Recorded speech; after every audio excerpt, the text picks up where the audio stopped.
Buenos días, bueno, casi buenas tardes acá en Chile, pero muy buenas tardes para Carolina y para Natalie, que son nuestras invitadas hoy día, que están en Londres, conectadas desde Londres. Me presento, mi nombre es Magdalena Brown, decana de la Escuela de Comunicación y Periodismo de la Universidad Adolfo Ibáñez, y es un honor para nosotros poder partir nuestro ciclo internacional de tendencias sobre comunicación. En esta oportunidad vamos a tener una conversación con Carolina, con Natalie, que están trabajando desde hace ya toda una trayectoria, que vamos a hablar sobre ello en la BBC para hablar sobre los impactos en el periodismo en este último tiempo.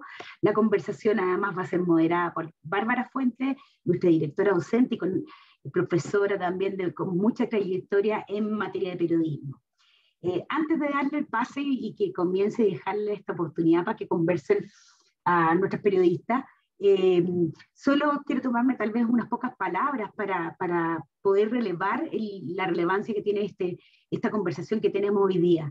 Nosotros como escuela estamos apostando y creemos en la renovación que pueden tener las comunicaciones y el periodismo, y en ese sentido nuestra apuesta está, por una parte desde una visión de sentir que cada vez más que nunca, más en estos tiempos de COVID, la centralidad de las comunicaciones tiene y adopta nuevas formas.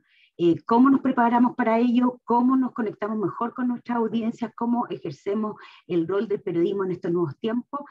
Son preguntas que van acompañando en todo este ciclo internacional de comunicaciones, pero en particular hoy día. Yo sin más prefiero ser breve porque esta es la oportunidad para poder hablar con Carolina y a Natalie. Vuelvo a agradecerle a ambas, nos conocemos de una vida, especialmente con la Nata, así que agradecerle de poder encontrarnos en esta oportunidad hoy día. Muchas gracias a todos y muchas gracias a todos los participantes que están acá, que ya se acercan al número 100, así que comentarles a las panelistas que hay mucho interés, así que los dejo. Bárbara. Muchas gracias, Magdalena. Nada, después de estas palabras no me queda más que, por supuesto, repetir una bienvenida a todos y a todas los que se conectaron en este momento, y agradecer especialmente la presencia desde Londres de la Carolina Robino, directora de BBC Mundo, y Natalie Marianich, editora de Digital BBC News.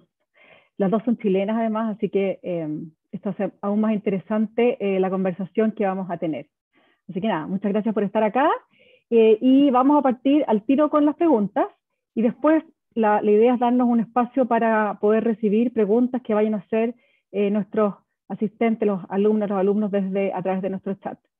Así que nada, partamos. Muchas gracias por estar aquí. Les voy a hacer preguntas como generales para las dos, la que quiera lo toma ahí con esta maravillosa dinámica que nos da el Zoom, pero obviamente que el tema es la pandemia, partir por ahí porque en muchos países puso de cabeza no solamente a los países, sino a los medios profesionales. Por un lado, porque el trabajo de los periodistas empezó a ser muy, muy difícil, trabajando desde el escritorio, cambiaron las rutinas, cambiaron las formas de las audiencias. Y me gustaría preguntarles, cada una desde sus áreas, BBC Mundo y las noticias digitales, que nos cuenten qué cambios importantes se han dado y cuáles creen que de alguna manera han llegado para quedarse. No sé quién quiere partir. ¿Parto yo? Bueno, gracias. Yo creo que en general lo que pasó con la pandemia es que aceleró tendencias que ya existían, así que no son necesariamente cosas nuevas, sino que se acentuaron cosas que ya iban desarrollándose, y lo que es nuevo quizás son las rutinas que la gente se forma porque ya no está yendo a la oficina, sino que está en la casa, entonces ya nadie como que tiene rutina ni sabe qué día de la semana es, muchas veces. Entonces, en términos, hubo un apetito increíble por noticias, por consumir noticias y todo lo que tenía que ver con COVID, y todavía lo estamos viendo, pero obviamente ha ido bajando, hay un poco de fatiga ya, pero había como una ansiedad por información, y yo creo que la información de distintos tipos, información que uno podría describir tipo de información pública, que si, cómo te lavas las manos por 20 segundos, qué significa eso, cómo se usa una máscara, cómo no se te empañan los anteojos, cosas así. Después, obviamente, aspectos políticos, que en nuestro caso lo que vimos mucho fue un interés en todo lo que fuera en directo o en vivo en la web, entonces era video en vivo, pero además texto en tiempo real. y hemos tenido unas audiencias enormes, enormes para eso, y récord, cuando el primer ministro Boris Johnson tuvo que irse al hospital porque tenía COVID, casi rompimos todo porque era tanta la gente que venía.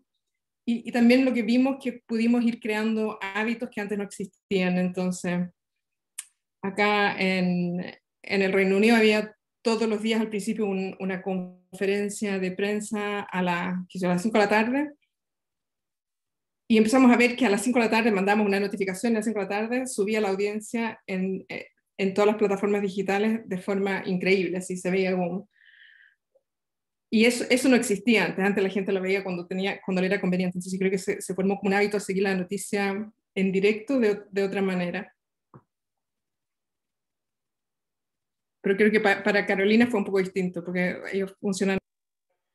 Sí, yo creo que para nosotros, a ver, hubo dos cosas, ¿no? Una, lo que pasó con la redacción, que un poco tú, Bárbara, lo empezaste a decir, que yo creo que a mí me sorprendió, porque claro, yo creo que, yo digo como que, yo creo que estábamos más preparados para cubrir la Tercera Guerra Mundial que la pandemia. Y de repente nos pilló una cosa que nos cambió completamente la forma de trabajar, y curiosamente yo encuentro que nosotros nos adaptamos súper rápido, súper bien, y nos sirvió para un montón de cosas positivas, ¿eh? Entre ellas para, como todo es más difícil, tenía que empezar a preguntarte esto, ¿por qué lo hacemos?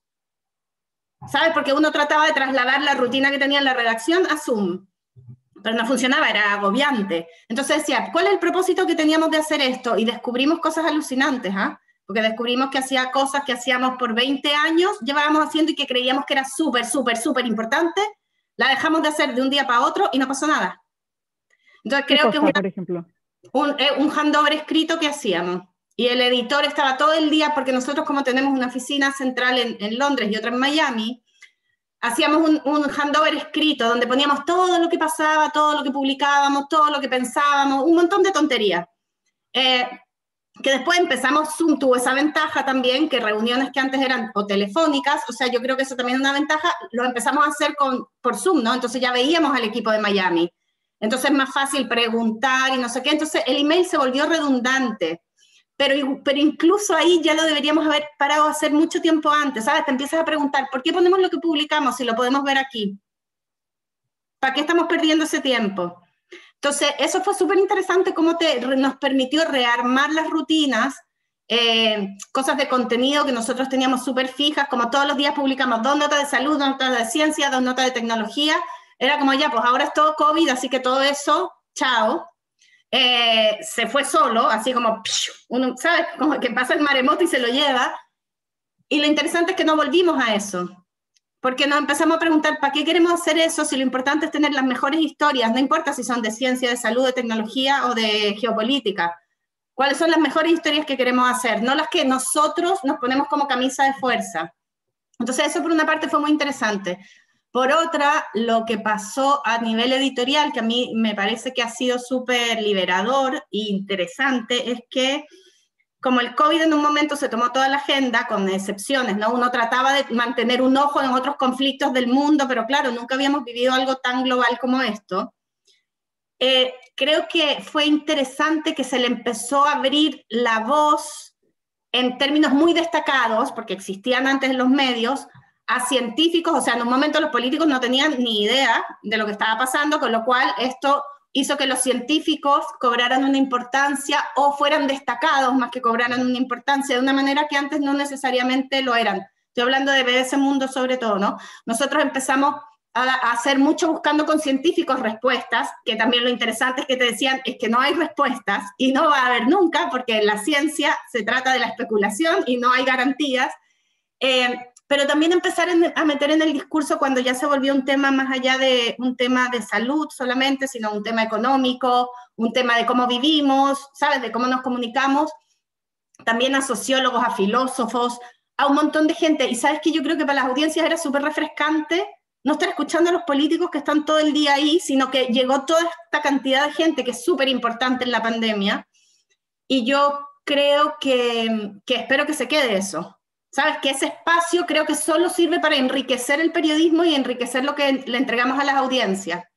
Entonces, para nosotros eso fue súper, los niveles de audiencia de Natalie no tienen nada que ver con los de nosotros, esos son mucho más altos, pero nosotros también vimos, yo creo que le pasó a todos los medios, ¿no? Igual récords de audiencia muy importantes, y yo creo que el apetito de la gente por entender ahora la salud y la ciencia fue como reforzado con la pandemia, ¿no? Porque nos vimos obligados a tener que aprender, imagínense todo lo que sabemos del virus en este momento que no sabíamos antes de que empezara la pandemia.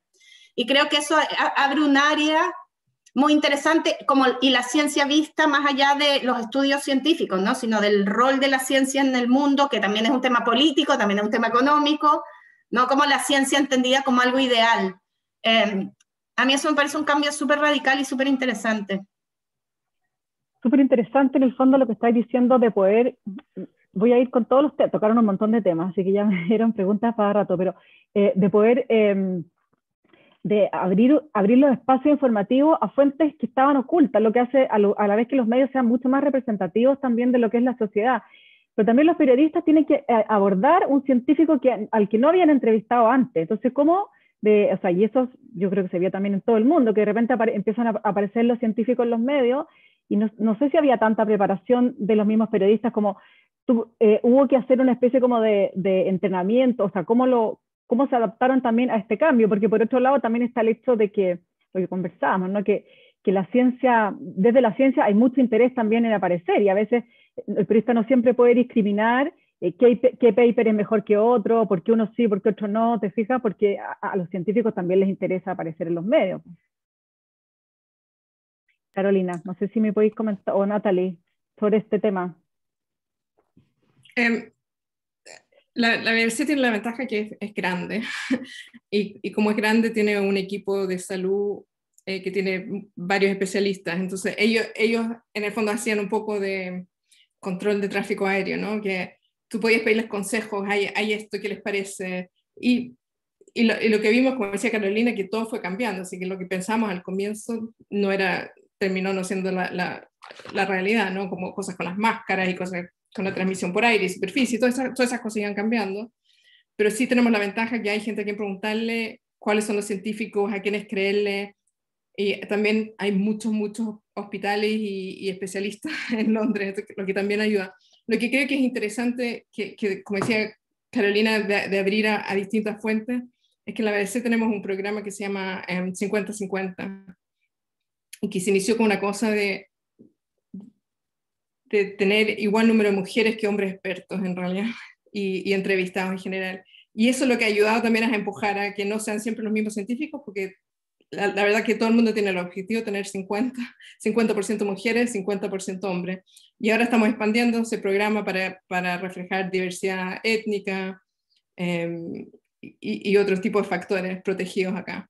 Pero yo creo que eso también nos ha forzado un poco a buscar distintas fuentes, y yo creo que lo mismo en el mundo que en los servicios en inglés. ¿Y ha caído el interés por la pandemia, Carolina? O sea, Sí, como sí, por temas sí, COVID. Sí, o sea, yo creo que como decía Natalia al comienzo, hay una fatiga claramente, o sea, yo creo que es súper fácil entenderlo, o sea, yo tengo fatiga. Si nosotros que somos periodistas tenemos fatiga informativa, yo ya no, a mí me preguntáis cuántos casos hay acá, y yo no tengo idea, yo no lo veo. Me cansé, me aburrí, me agoté. Es como... entonces el desafío es súper grande, porque obviamente sigue siendo un tema súper importante. Y en América Latina ya sabemos que está pasando por un momento súper crítico. Entonces, yo creo que siempre pasa esto con cualquier tema, y que pasa con la pandemia ahora. Al comienzo era como por gratis, ¿no? Todo lo que uno publicaba tenía mucho interés de la audiencia porque nadie sabía nada. Ahora, para nosotros, esto es lo que nosotros intentamos hacer siempre, ¿no? Es elegir cuándo y qué publicar. Porque yo creo que colaborar con el cansancio informativo realmente nos ayuda mucho a destacar los temas al final. A nosotros nos pasa con algunos temas que son súper relevantes. O sea, el tema, ponte tú, de la inmigración a Estados Unidos de Centroamérica es un tema que no lee nadie en BBC Mundo. Cuesta muchísimo enganchar a la gente, y tratamos y buscamos casos humanos y analistas y el otro lado, y mapas, videos, nada. No, pero yo siempre tomo eso como un desafío nuestro, no que la audiencia no le interesa, es que yo no sé cómo hacérselo relevante, ¿cachai?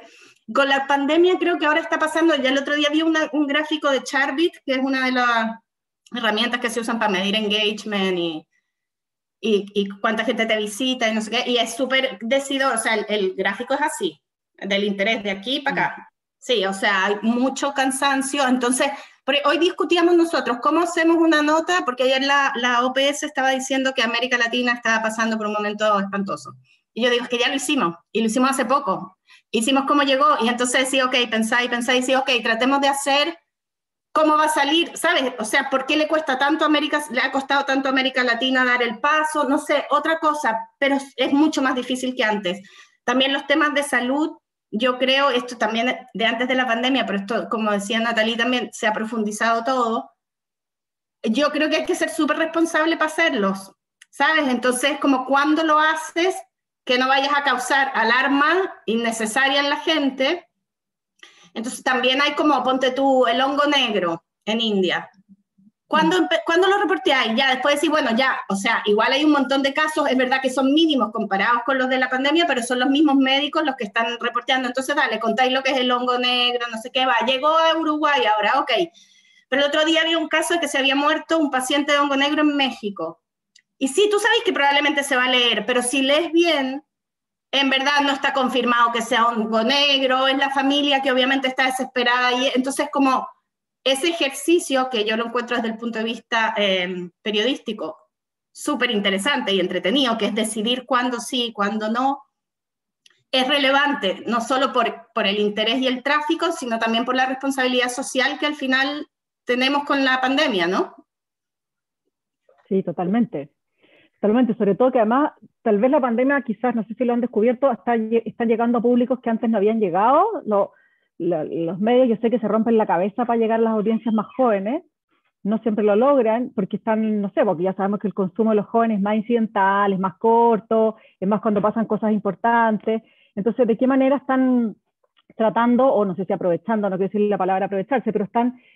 o la pandemia les ha ayudado a poder acercarse a ese público al que todos quieren llegar. Más jóvenes, digo, no sé, los universitarios, los jóvenes es un público, es mucha gente, ¿no? Pero los jóvenes, los que no estaban consumiendo medios profesionales tradicionalmente, me refiero. ¿Natalie? Sí, para nosotros es un poco distinto el tema porque somos tan grandes en este país que en el fondo casi todo el mundo nos consume en algún momento. Y eso, y en cuanto a la gente joven, que es difícil hacer generalizaciones sobre la gente joven porque también son todos distintos, ¿no? Pero en general lo que vemos es que cuando pasa algo grande, como tú decías, o hay una noticia grande, tenemos audiencias jóvenes más grandes, y después pasa la noticia y se van, o sea, se quedan, ven una noticia o dos, pero no vienen a más. Y con esto lo que hemos visto es también la cobertura que hacemos en tiempo real tiende a tener más, parece ser más atractiva para el grupo más jóvenes que lo usan mucho más comparativamente que otros grupos. Y también es hacer cosas como, yo creo que hay dos otras cosas, que una es, tenemos por ejemplo una cosa que uno pone su código postal y te dice cuántos casos hay en tu área, cuánta gente hay vacunada, que si ha subido, si ha bajado, cuántas variantes hay, cuáles son las reglas, porque han habido épocas que hay reglas distintas en distintas partes del país. Entonces lo que hace eso es súper útil, pero más lo hace relevante. Entonces herramientas así funcionan muy bien. Y la tercera cosa también tiene que ver con relevancia, que es en el fondo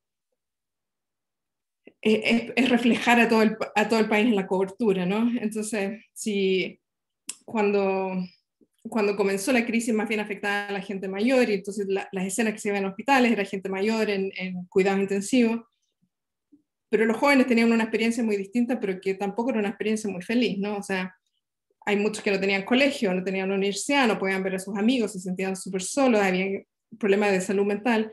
Entonces, es acordarse de reflejar todas esas historias y cómo afecta a distintos grupos y distintas personas, y no olvidarse de ese lado de las noticias tampoco. ¿Sigo o vas a hacerme otra pregunta? ¿No? Ah, vale. Dale. No. No, primero quería decir que todos somos jóvenes, ¿ah? Yo también soy joven. Sí.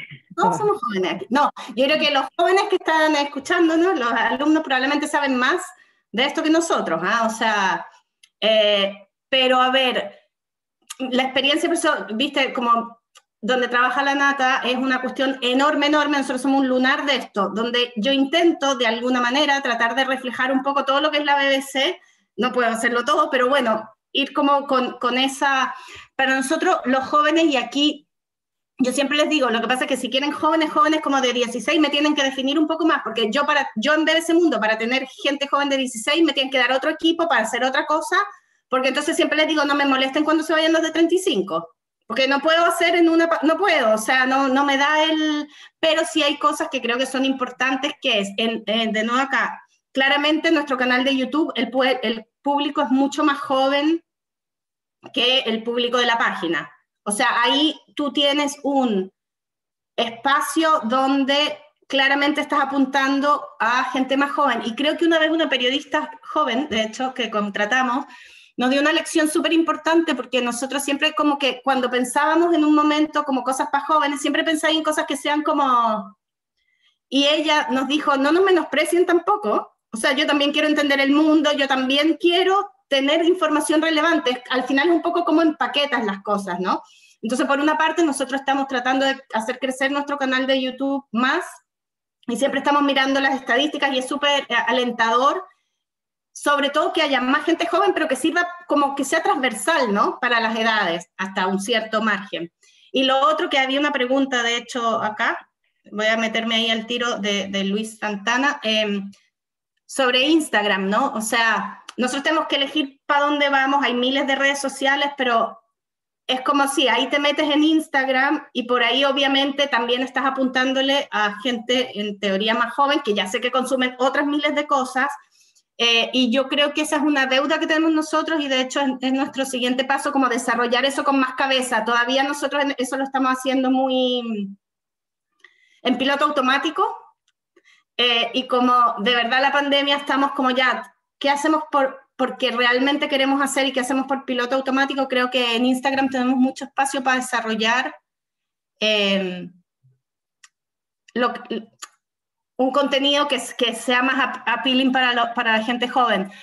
Pero a mí, ¿sabes? Siempre me pasa que lo que más me gustaría, y no sé, es como escuchar qué quiere la gente joven, porque todas estas cosas siempre vienen de los medios, los laboratorios, los académicos, sí, pero al final sí, es tan difícil tener esa conversación y entender realmente qué están consumiendo.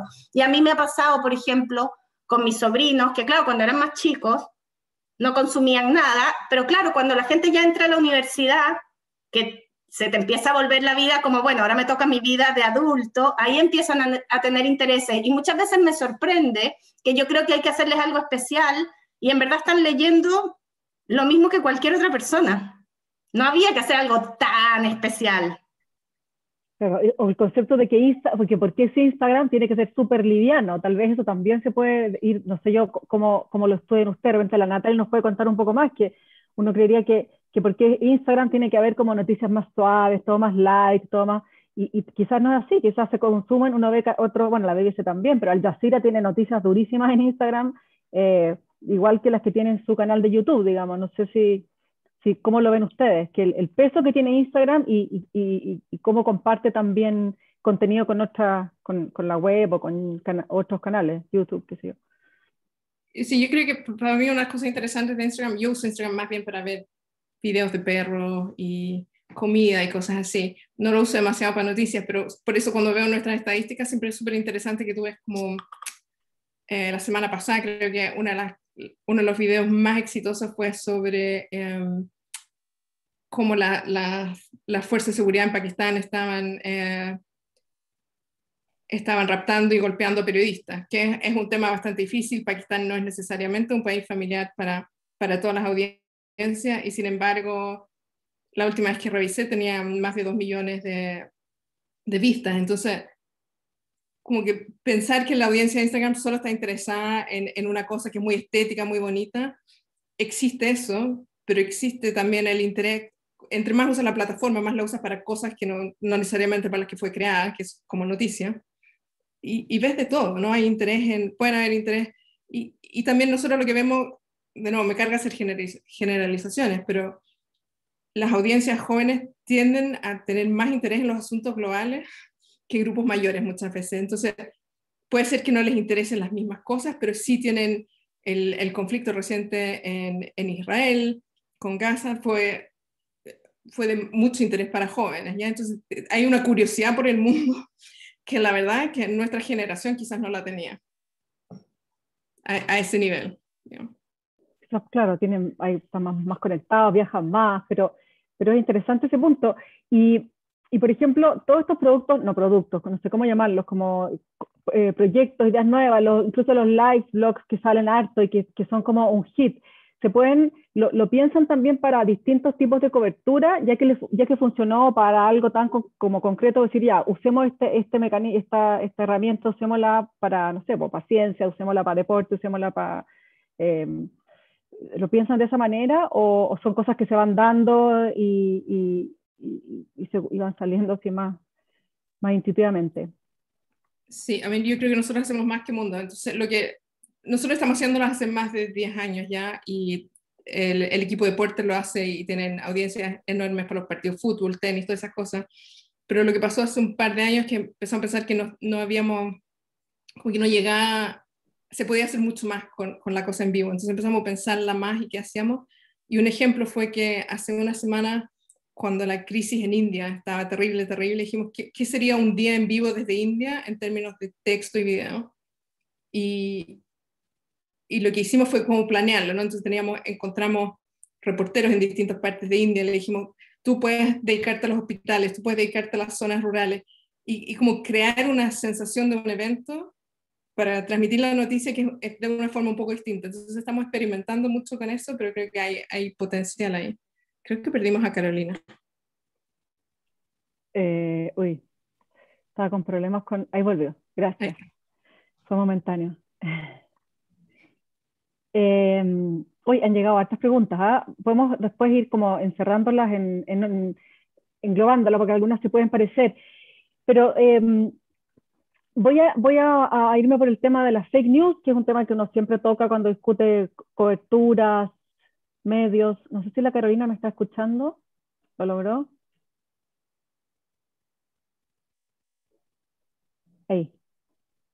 Ahí sí. Ahora hay dos Carolinas. ¿Cuál de las que le vamos a hablar? Gracias. Carolina, ¿me escucháis? Ya, pero nosotros no te escuchamos a ti. Ya, pero tú nos escuchas a nosotros. Ya, voy a partir con la pregunta del tema de las fake news, que muchos medios han asumido como un rol incluso tienen secciones de chequeo de datos, la BBC también hace chequeo. ¿Qué tanta importancia tiene eso en las coberturas diarias? Y voy a meter al tiro en otra pregunta. ¿Qué les parece que para los gobiernos hoy día está siendo un tema y están como pidiéndole como mandato a los medios de comunicación? Por favor, hagan chequeo de datos, hagan fact-checking, finalmente. Carolina, ¿te recuperamos? Sí, ahí creo que sí. Ahí, excelente, gracias. Sorry. ¿Escuchaste la pregunta? Sí. Ya. Pero me perdí el final no, de la... es que, ¿qué tan importante como sección, como sección, Sí. lo voy a decir abiertamente, el tema del fact-checking, y que hoy día hay gobiernos, de hecho el gobierno inglés creo que hasta les dio presupuesto a la BBC para que hagan fact-checking, o sea, que sea algo como que dentro de las funciones diarias inherentes al trabajo informativo. O sea, a ver, yo creo que el fact-checking es solo un nombre que le pusieron a algo que deberíamos estar haciendo siempre. O sea, de eso se trata el periodismo. De trabajar con hechos. A ver, para nosotros es una parte súper importante estar siempre revisando y entendiendo cuándo es un buen momento para hacerlo. Nosotros no tenemos una sección, yo soy un poco reticente a las secciones fijas, porque encuentro que te termina pasando que todos los días tengo que hacer un fact-checking, y si no hay ningún tema bueno, igual tengo que hacer un fact-checking, y entonces se vuelve un poco, de nuevo, yo creo mucho en lo del ruido informativo, yo creo que hay demasiada información dando vuelta. Entonces nosotros como que intentamos elegir bastante bien cuándo hacer un fact-checking va a aportar realmente mucho, o cuándo vamos a hacer más ruido y vamos a expandir la información falsa. Te lo digo, por ejemplo, cuando los periodistas, que a mí no tanto necesariamente, pero que nos gusta tanto vivir en Twitter, yo siempre digo, ¿vive fuera de Twitter esto o solo vive en Twitter? Porque si solo vive en Twitter, lo más probable es que vaya a morir muy rápido. Entonces, si yo hago una nota, quizás se va a ver mucho más de la vida que iba a tener ahí y se iba a morir más rápido. Y esto pasa con temas de salud, con temas políticos, obviamente, porque también, o sea, pasó con Trump. Trump hacía tantas cosas que Trump salía todos los días en los medios. También es una gran forma de ¿sabes? Y a la gente lo más triste es que a muchos no les importa mucho ya, es súper grave eso para mí. A mucha gente no le importa ya si las cosas son hechos o no hechos, si tienen datos o no datos que lo corroboran. Entonces, creo que, y es una posición muy personal mía, que a mí me gusta elegir cuando realmente creo que tiene un valor y es importante, porque ya porque la información falsa está tan extendida que de verdad hay que intentar que llegue a la mayor cantidad de gente la información que está contrastada, pero sí, yo creo que esa es una labor diaria, entonces a mí no me... Pero ahí toca el tema del contexto, ¿ah? Casi como que tan importante como hacer, claro, estar chequeando, estar entregando, que es uno de los distintivos de ustedes, de hecho, que es como entregar noticias como, oye, de esto se trata, estas son las causas, esto está la proyección, o de ahí viene el conflicto, si es un conflicto, no sé, árabe-palestino, o sea, perdón, Claro, árabe-israelí, o lo que está pasando con los refugiados en Europa, o sea, como las es que a claves veces de... es un poco eso, a veces antes que haya una información falsa, o cuando hay, en vez de que esa no sea la raíz de mi noticia, sino, o de mi artículo, o de mi video, de lo que esté haciendo, sino agarrar eso que está haciendo y decir, dar el contexto completo del conflicto, del hecho, del descubrimiento científico, de lo que sea, sin necesariamente hacer mención a lo falso que estaba dando vueltas, si no era muy extendido. O sea, a mí lo que más me interesa es eso, a mí me interesa, ojalá, que la información, porque creo que de verdad en América Latina falta mucho, ¿eh? En América Latina faltan muchos medios que den, medios masivos, hay muchos medios independientes buenísimos, medios masivos que den contexto de las cosas. A mí me pasa cuando voy a Chile a veces que de verdad, y voy mucho y estoy medianamente informada, que solo leyendo el diario muchas veces no entiendo de qué va la cosa, porque no tiene contexto. Solo dicen, este dijo, el otro se peleó y sigue, y de nuevo se pelean al día siguiente, y es como, ¿pero por qué pelean? ¿Por qué empezó la pelea? ¿Y por qué es importante? ¿Y por qué la estamos escuchando? Y, ¿sabes? Entonces, para mí, si me dijeran, elige una cosa de ese mundo, yo elegiría como la explicación, y la explicación implica eso, ¿no? El contexto de las cosas. ¿Por qué pasa esto? ¿De dónde viene? ¿Qué consecuencias tiene? Por simplificarlo. Buen punto. ¿Natalie? Todo lo que dijo Carolina, pero yo creo que hay una cosa adicional que en el fondo, si tú piensas que si hace 15 años la gente se sentaba a ver las noticias en la noche o leía el diario en la mañana, lo cual significa que había tiempo para que el fact-checking fuera parte normal del trabajo. Entonces yo creo que una de las razones por la que se ha hecho necesario como casi pensarlo en una disciplina separada es porque estás haciendo la cobertura en directo, ¿no? Entonces cuando tienes que ser un político, quien sea, hablando, y te das cuenta que son falsedades o no son enteramente verdad las cosas que dice, también tienes que corregirlo en tiempo real, porque si no ya está ahí, en el aire, y todo el mundo lo escucha y piensa que es la realidad. Entonces, las dos cosas creo que son ciertas. También hay que tener mucho cuidado con lo que uno cubre, porque tampoco quiere aumentar las falsedades y las fake news, pero también hay una cosa del tiempo en que uno lo hace que es súper importante. Oye, hay una pregunta bien interesante, ya que estábamos hablando de consumo, de los jóvenes, qué sé yo, que preguntan, o sea, voy a hacer dos en una, pero cómo se incorporan la experiencia de los usuarios en la generación de contenido, o sea, me imagino que es que tanto las consideran, ¿y cómo están mirando los públicos? Hablemos de los adultos mayores, que ya que hablamos delante de la diversidad de fuentes, que son las grandes ausentes a nivel de fuentes de información, o sea, aparecen muy poco en los medios. ¿Cómo los incorporan ustedes, ya sea como fuentes, también en temáticas distintas y así? ¿Parto yo? ¿Sí? Dale. En términos de la experiencia del usuario, el UX es súper importante, porque tú puedes tener el contenido más maravilloso del mundo y si lo presentas mal, nadie lo va a ver ni leer o como que pasa de largo, ¿no? Entonces nosotros hacemos mucho trabajo en esa área y hacemos mucho testing, sea en la realidad, sea en laboratorio, y tenemos también mucho énfasis en que las cosas sean accesibles, así que si tú tienes problemas de visión o cualquier otro impedimento, el contenido debe funcionar de alguna forma para ti, y todo lo que hacemos en esa área se aplica a todo. Entonces se hace para inglés, se hace para mundo, se hace para todos los idiomas, y de nuevo es interesante porque hay diferencias de mercado y es como cómo equilibras eso, ¿no? Que los gustos acá son distintos a los gustos en Chile, por ejemplo, pero tenemos todo igual, entonces como calibrar eso a veces es un poco complicado. ¿Y la segunda pregunta era sobre adultos mayores? Sí, había una pregunta anterior que era como, considerando que los adultos mayores no se manejan tanto en la cosa digital, aunque a veces sí, pero ¿cómo los han incorporado? ¿O cómo los, sí, cómo a mí una cosa, siguen? No sé. Una cosa que me parece divertida es que siempre hablamos de los jóvenes, que los jóvenes están viendo Netflix y qué sé yo. La gente mayor también, o sea, la realidad, obviamente hay gente que está muy al margen y excluida de eso, pero mi mamá tiene más de 80 y usa Netflix, ¿ya?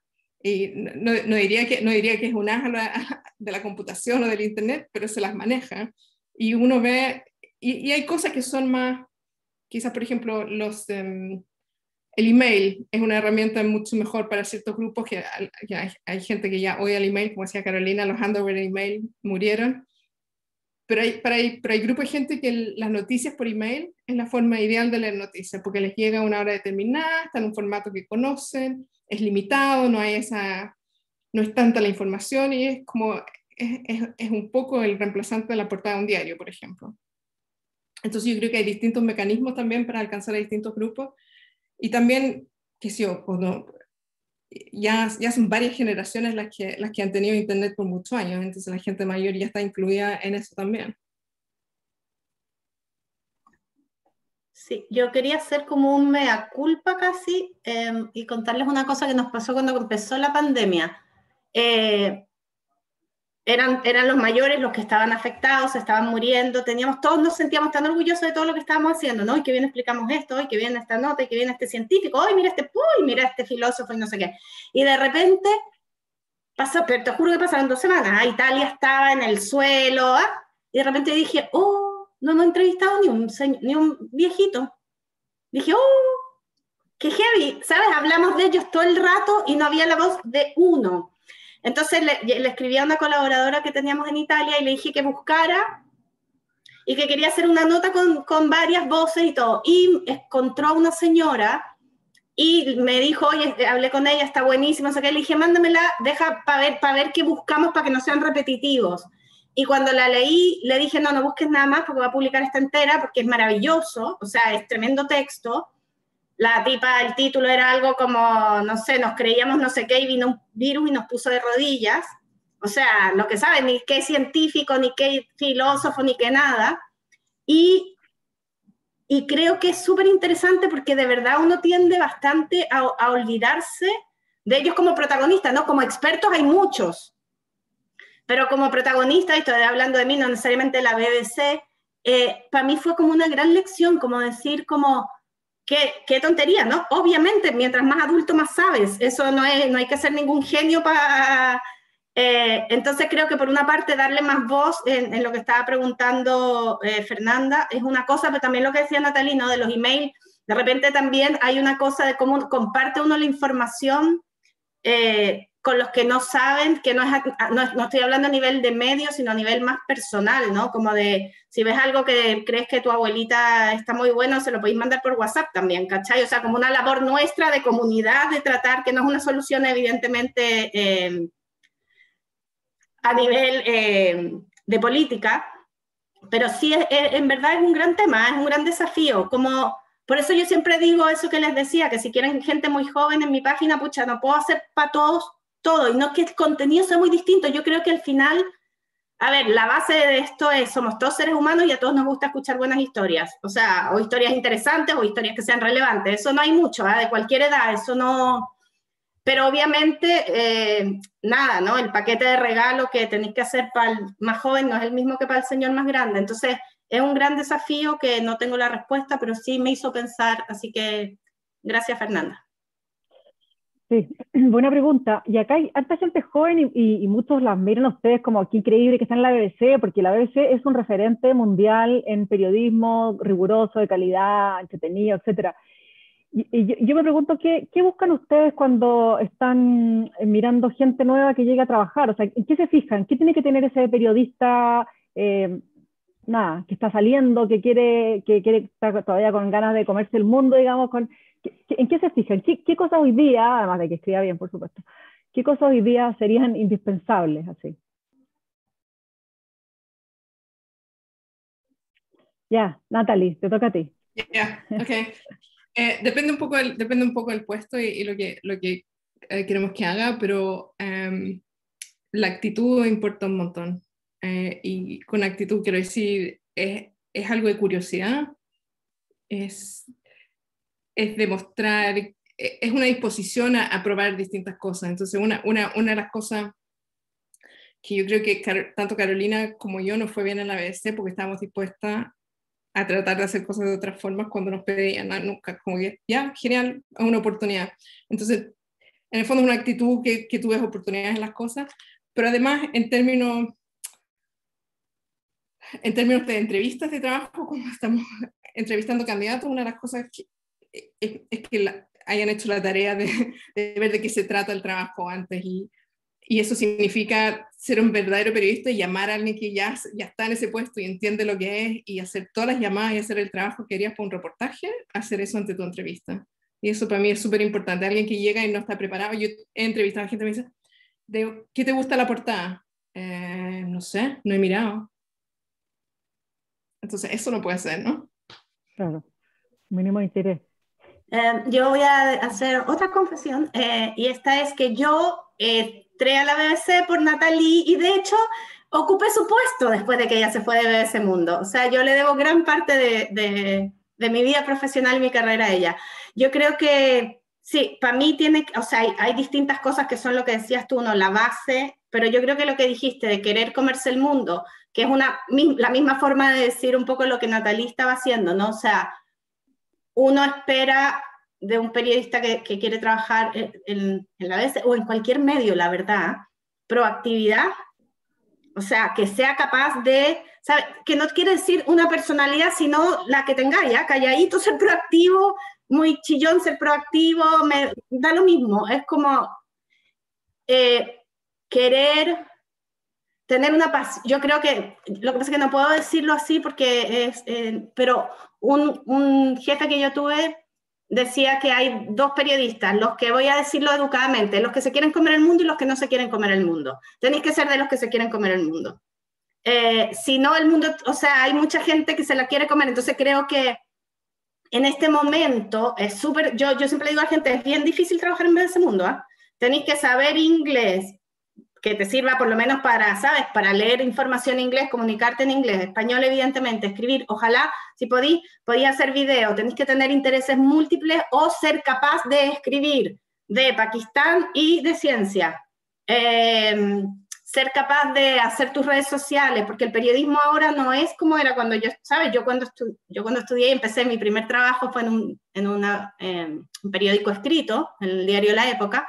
Era fantástico, uno cerraba, entregaba su cosa y se iba para su casa tan tranquilo. Ahora, parte de tu trabajo es distribuir de la mejor manera tu contenido. Entonces, hay un montón de desafíos. Yo creo que la gente que le va mejor en general es gente que, por una parte, eso, se quiere comer el mundo, después escucha y entiende el medio, escucha, o sea, ¿de qué se trata BBC Mundo? Tú podés querer cambiar cosas, pero primero es esto, para saber qué fronteras quieres mover, tienes que saber dónde están las fronteras. Es como entender, escuchar, ser creativo, evidentemente, y también encontrar tu nicho, de alguna manera, ¿sabes? Como que eso no impide que te toque hacer una nota de ciencia, pero si tú encuentras tu nicho y yo digo, oh, esta persona es súper buena en América Latina, obviamente si yo sé que eso es tu pasión y que además eres bueno y que trabajas bien, te voy a dar más de eso que de otras cosas, porque yo quiero que quede bien. Entonces también hay una cosa de ir, ¿sabes? Como de tener un interés, ¿qué quieres hacer? ¿Cuál es qué te interesa a ti del periodismo? ¿En qué periodista te quieres convertir? La BBC en eso sí es de verdad una maravilla, porque como decía, es tan grande que lo más probable es que el tipo de periodista que tú quieras ser, lo puedas hacer allá adentro. Quizás no en donde estás en un momento, pero te puedes mover para otro lugar. Entonces, eso sí es importante. Y la pasión, yo creo que esto es un oficio que se mueve por la pasión. O por lo menos a mí me ha resultado así. O sea, ojalá cualquiera, pero ¿y cómo ven ustedes desde allá a los medios de América? Bueno, me encantaría preguntarles de Chile, si es que están, me imagino, yo sé que no los están monitoreando el día a día, pero ¿alguna idea más o menos tienes de cómo estamos avanzando en los medios? Voy a enfocarme en los medios más profesionales, en Chile o en América Latina. ¿Cómo ven que vamos? O sea, como a nivel de, no sé, de procesos de transformación digital, de forma de contar las historias, de, no sé, más allá del contexto que decías tú, Carolina, que es algo tan de las secciones políticas nuestras, ¿no? Que es pura pelea y voces hablando de algo que no entendemos mucho.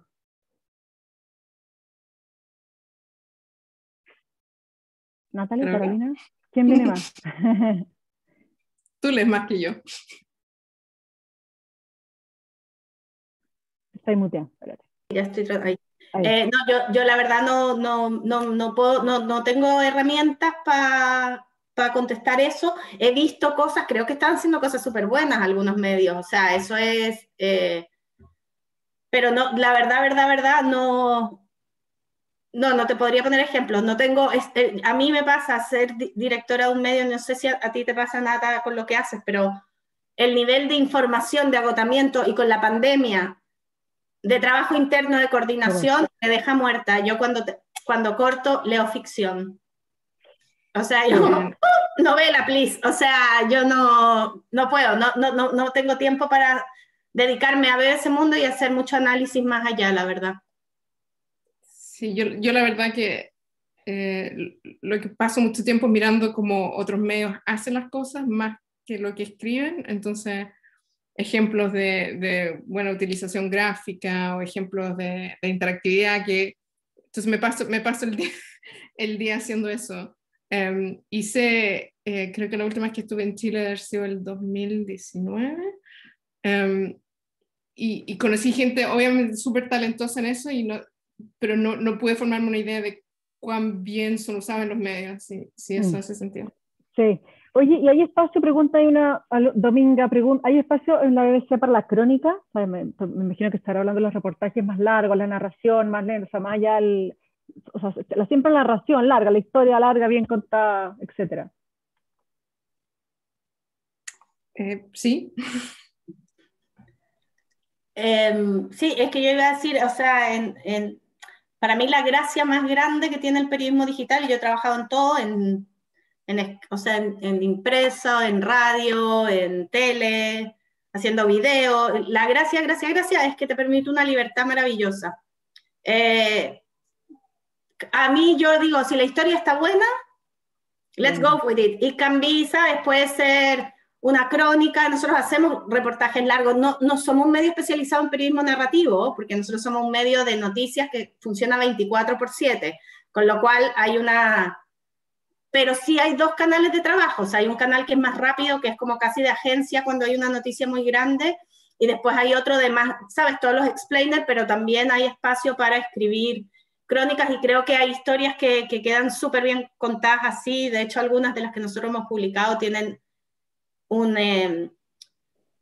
nivel provocan en la audiencia un nivel de interés súper grande. Son cosas que han cambiado mucho también desde cuando empezamos, ¿no? Yo cuando empecé en BBC Mundo apenas estaba empezando, y hemos visto caer un montón de mitos que tienen que ver con el periodismo digital, ¿ah?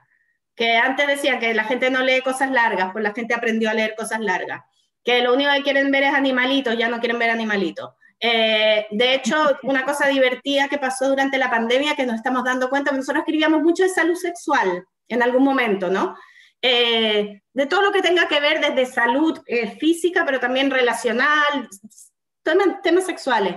Y con la pandemia se dejaron de leer y nos reímos, decíamos, ¡pum!, está aburrida la gente, así como tampoco. Entonces yo creo que lo que tiene también el periodismo digital es algo que va cambiando, o sea, si esto lo hiciéramos el año que viene, quién sabe qué estaríamos diciendo, va cambiando, ¿no? Y eso también lo hace súper entretenido, porque no es que llegaste aquí y se estancó, es todo un proceso que va cambiando, van cambiando los hábitos de consumo de la gente, va cambiando, van mejorando las tecnologías y podéis ofrecer cosas mejores. Pero de nuevo, yo como abuelita, dime cuál es la historia primero. ¿Está buena la historia o no está buena? Totalmente, y eso además te muestra lo flexible que hay que ser en este rubro, o sea, tenéis que ser adaptable, flexible a los cambios. Los periodistas tuvieron que adaptarse a una nueva forma de reportear, sobre todo cuando estuvieron encerrados, la gente, tus corresponsales igual.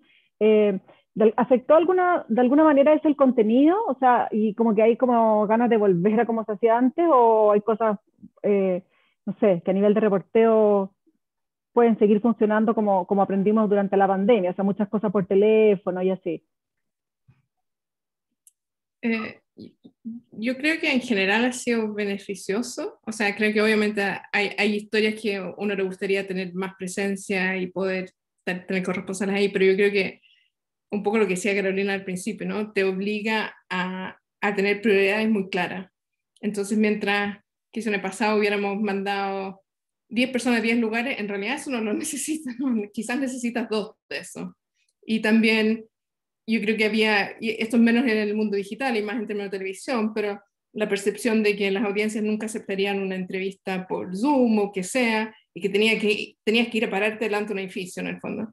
Y eso ya no existe, eso yo creo que nunca más vuelve, ¿ya? Porque no es necesario. Entonces, y también vuelve a lo que también decíamos antes sobre las fuentes, te ayuda a diversificar las fuentes mucho mejor, porque puedes hablar con alguien en cualquier país, no tienes que ir allá, y realmente yo creo que en cierta forma ayuda también a concentrarse más en el contenido y en la historia que quieres contar, y menos en el proceso.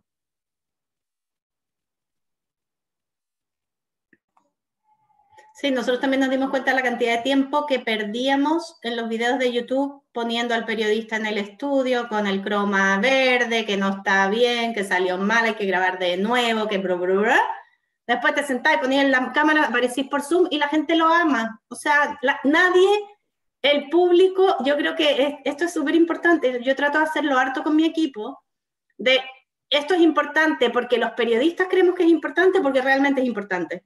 Es importante para la audiencia, y yo a veces trato de hacer ese ejercicio cuando tengo tiempo, ¿viste? Más que leer, de repente porque no tengo tiempo otros medios, sí de leer lo que la audiencia está diciendo. No porque porque me parece interesante, sobre todo para las quejas, porque la gente que escribe muchas veces es la gente que se queja, pero las cosas de las que se queja no son las que creemos nosotros.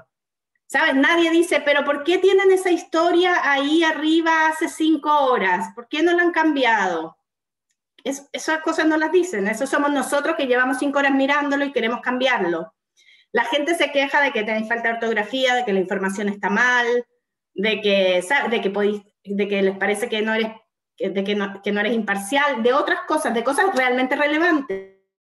Pero hay una cantidad de cosas, eso de las cámaras, Dios mío, tanto lío que hicimos, y llega la pandemia, te pones frente a una cámara y pudimos hacer mucho más videos. O sea, ahora tenemos podemos hacer mucho más de lo que hacíamos antes gracias a eso. Súper interesante. Oye, y los medios que no han estado ajenos a esta crisis de confianza de varias instituciones, acá Alonso Barquien pregunta, se habla mucho de los periodistas, de que filtran información. ¿Cómo se vuelve a ganar la confianza de las personas? cómo se recupera la confianza de las personas en los medios, en el fondo, me imagino, con la crisis, que en Chile sobre todo estamos viendo esta crisis de credibilidad de los medios, sobre todo en las grandes coberturas, ¿no? ¿Cómo se puede ayudar a contribuir a recuperar la confianza en los medios de comunicación y para que las personas se informen por medios profesionales? Yo creo que es súper difícil y creo que cómo se ha desarrollado la cosa, que hay grupos que es casi imposible alcanzar, ¿ya? No sé cómo lo hacen, pero en general creo que hay una cosa de... Se trata de ser honesto también y ser súper honesto de lo que uno sabe y lo que no sabe, y cuando se equivoca, en vez de tratar de esconderlo, lo que es muy fácil, es como si, ¿sabes qué? Dije esto hace una hora y no es la realidad, me equivoqué. Y yo creo que tienes que ser súper... Yo creo que se trata de transparencia, ¿no? De entender que tú le debes eso a la audiencia, porque si no, no funciona. Pero creo que es una cosa súper difícil de recuperar, particularmente gente que tiene unas convicciones muy fuertes. Oye, estamos como casi terminando, pero quiero hacer la última pregunta. Si tuvieron presiones del gobierno de Johnson, un periodista, dice Manuel Delano, como para encuadrar la agenda, si hubo presiones, y si ustedes establecieron como medio una línea editorial de prioridad con la salud, defensa por la vida, por sobre el interés de mantener funcionando la economía. Si eso lo debatieron. ¿Y cómo se puede volver a ganar? Bueno, esto ya está en la pregunta, perdón. Eso. No sé si se entendió. Se me cambió el cursor. Si como medio de comunicación establecieron una línea editorial, si debatieron, vamos a priorizar la prioridad de la defensa por la vida o el interés de mantener funcionando la economía. Una de las cosas a veces es que no tenemos línea editorial, entonces en ese sentido es bastante fácil. Bueno, el interés público, pero el interés público que habla la BBC y que lo tiene publicado y dice, este es nuestro, aquí nos veamos. Pero el tema del interés público en ese sentido no es nuestra labor decirle al público es más importante la salud o la vida o la economía para distintas personas y distintas cosas, es presentar esto es lo que está pasando en el área de salud y en los hospitales, y quizás no quedan camas y es un drama, pero la economía también es súper serio y en el fondo cada uno tiene que formarse sus propias opiniones. No es nuestro trabajo decir que uno es más importante que el otro, es nuestro trabajo cubrirlo en la forma más completa y balanceada posible. Y cubrir el debate mismo, o sea, poner el debate como era un debate, era noticia en el sentido de que había un debate en la sociedad, pero no es como que la BBC no va a poner a dónde se inclina. Eso no, es solo presentar ese debate que se estaba dando y que se sigue dando al final, ¿no? Porque esto no ha terminado. No, pues no ha terminado y es un dilema que todavía existe, porque todavía están ahí uno de la comunidad científica que prefiere que el virus se vaya hasta antes de volver a la actividad, y los otros que prefieren que empecemos a convivir con el virus mientras se pueda. Pero buen punto, y es interesante porque de alguna manera, me imagino que los medios profesionales, muchos trataron por lo menos de hacerlo de esa forma también, o sea, mostrando no las dos caras, porque no son dos caras, pero las distintas discusiones que se estaban dando en este contexto. Yo creo en lo que preguntaste antes, bien corto, una cosa que me quedé pensando, de la recuperación de la confianza, que coincido con la Nata, que es bien difícil cuando uno la pierde a ese extremo, pero hay una cosa de cuánto aprendes tú de tus errores, ¿no? Y cuánta apertura le dan los medios tradicionales al final a todas las fuentes que están involucradas en el conflicto social, ahora en lo de la Asamblea Constituyente, y cuán valiente eres ¿qué haces con esas fuentes? O sea, los medios, yo ahora que estuve en Chile, tú ves cosas y de verdad, interpelación a las autoridades no existe.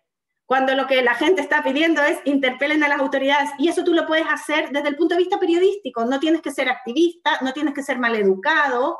Las autoridades no están acostumbradas en Chile a que los interpelen los medios, pero eso es parte de la labor periodística. Entonces, si no se hace, de verdad la gente no se siente, y no, que no es que sea nuestra labor sentirnos representar a la gente, pero de nuevo tiene que ver con el contexto y la complejidad, ¿no? Yo lo que vi la última vez, da lo mismo porque no era ni siquiera un programa periodístico, es que ahora pareciera que desde el conflicto social, llamemos el pueblo, por llamar los ciudadanos, tiene una cantidad de voz alucinante que está buenísimo porque antes no tenían nada.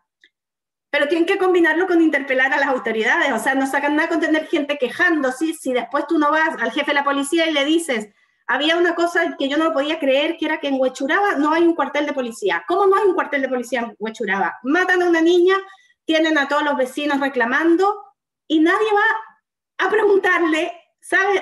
A la policía o al Ministerio de Interior, ¿por qué diablos no hay una comisaría ahí? ¿Cuál es la respuesta? Eso yo creo que es muy importante. Y eso también es hacer buen periodismo. ¿Cuáles son todos los actores? Aquí no han estado todos los actores siempre en la tele. En la tele estoy pensando porque es donde lo vi, pero en verdad en la mayoría de los medios masivos, ¿no? Los que se equivocaron tanto en un momento. Sí, totalmente, pues, porque de alguna manera los medios tienen que ayudar a romper todas esas burbujas, pues, de lo que hablábamos, o sea, hay que mostrar más. Chicas, ha llegado la hora, yo de verdad les quiero agradecer muchísimo esta conversación, me encantaría invitarlas presencialmente cuando vengan, ha sido una conversación súper interesante, siempre es bueno ver lo que están haciendo, sobre todo desde la BBC, un medio, como ya lo dije, es tan referente y tan innovador también en estos tiempos. Así que les agradezco y les agradezco también a todos quienes nos acompañaron hoy día en esta actividad de la Escuela de Comunicaciones y Periodismo. Muchas gracias. Chau, gracias. Por la invitación. Gracias. Chao, nos vemos.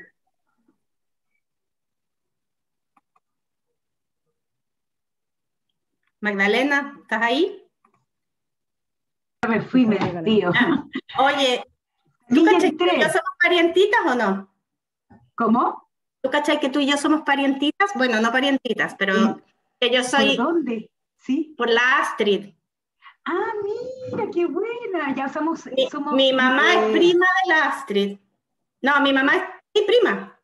Ay, o sea, tú eres como mi primastra. Algo así. ¿No está escuchando esto?